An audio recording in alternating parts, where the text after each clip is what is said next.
mon Bubu, le long de la baie on te bouscule.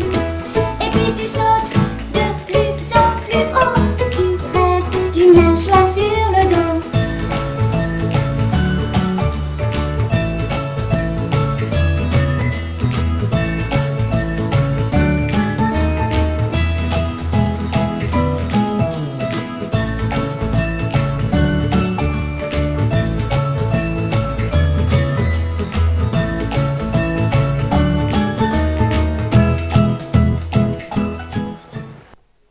Les aventures de Bubule.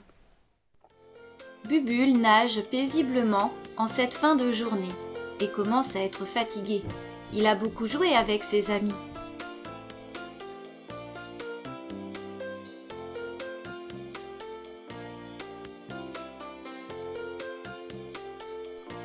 Soudain, il aperçoit Jenny, sa petite copine. Il en est secrètement amoureux. « Oh, bonjour Jenny !» dit Bubule en rougissant. « Bonjour Bubule, ça me fait plaisir de te voir. » La mer commence à se retirer et les rochers apparaissent petit à petit. Mais nos deux amis sont tellement contents de se retrouver qu'ils ne voient pas le temps passer.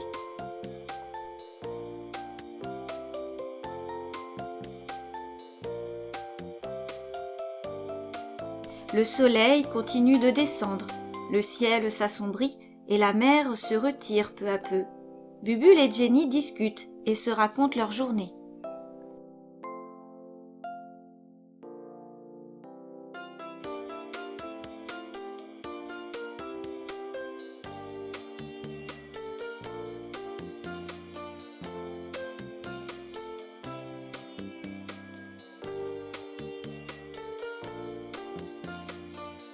Cette fois, la mer s'est complètement retirée.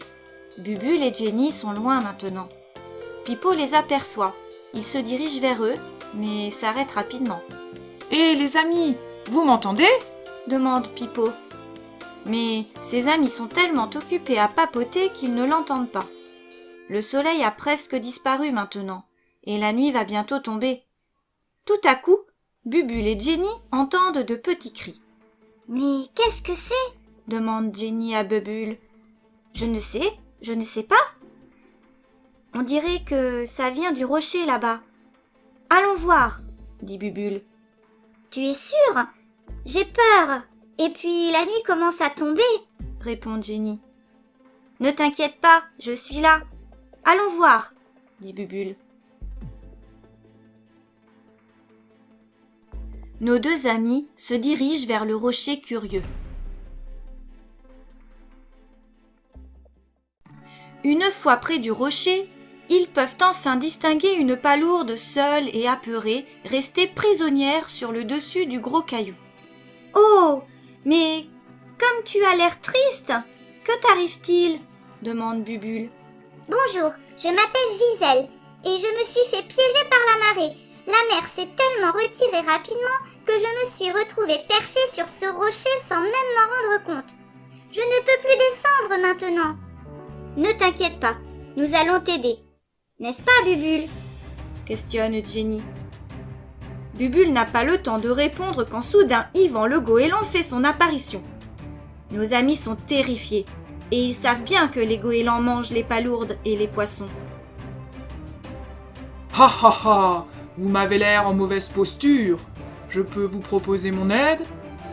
Yvan n'a qu'une seule chose en tête.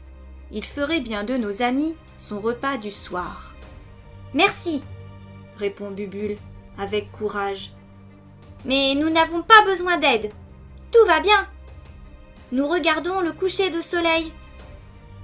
Nos amis essaient de cacher leur peur, mais leurs écailles frémissent et leurs nageoires tremblent. Soudain, deux tornades apparaissent au loin. Le vent se lève et commence à souffler très fort. Bientôt, les tornades n'en font plus qu'une seule, devenue énorme. Le méchant Yvan se trouve alors avalé par la tornade et projeté dans les airs.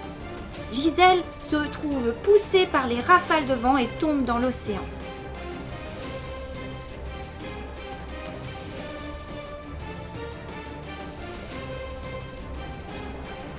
C'est alors que Gisèle s'enfonce de plus en plus dans les profondeurs sombres. Elle ferme sa bouche et laisse s'échapper quelques petites bulles d'air. Vite rattrapée par ses amis, elle est maintenant rassurée et enfin libérée.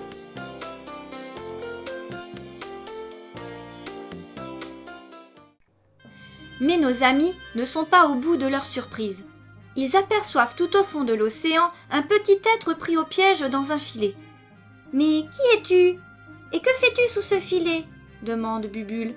« Je suis Martin, un oursin diadème, et ce filet s'est pris dans mes piquants. Je ne peux plus bouger maintenant. »« Ne t'inquiète pas, nous allons t'aider, » répond Bubule. Notre ami saisit le filet avec sa bouche et ses nageoires et tire de toutes ses forces pour libérer Martin l'oursin. Après de gros efforts, il réussit enfin. « Merci, merci beaucoup !» dit Martin. « Ma maison n'est pas très loin. Suivez-moi les amis. Nous allons nous mettre à l'abri et nous pourrons enfin passer une bonne nuit. » Après cette mésaventure, tous nos amis se sont retrouvés dans la maison douillette de Bubule. Avant de s'endormir, ils se sont racontés de belles histoires pour faire de jolis rêves et oublier tout ce qui venait de leur arriver.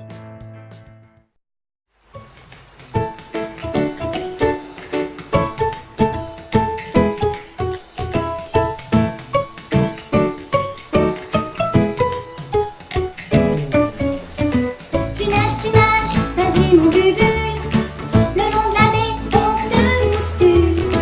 Et puis tu sautes de plus en plus haut, tu rêves d'une nageoire sur le dos.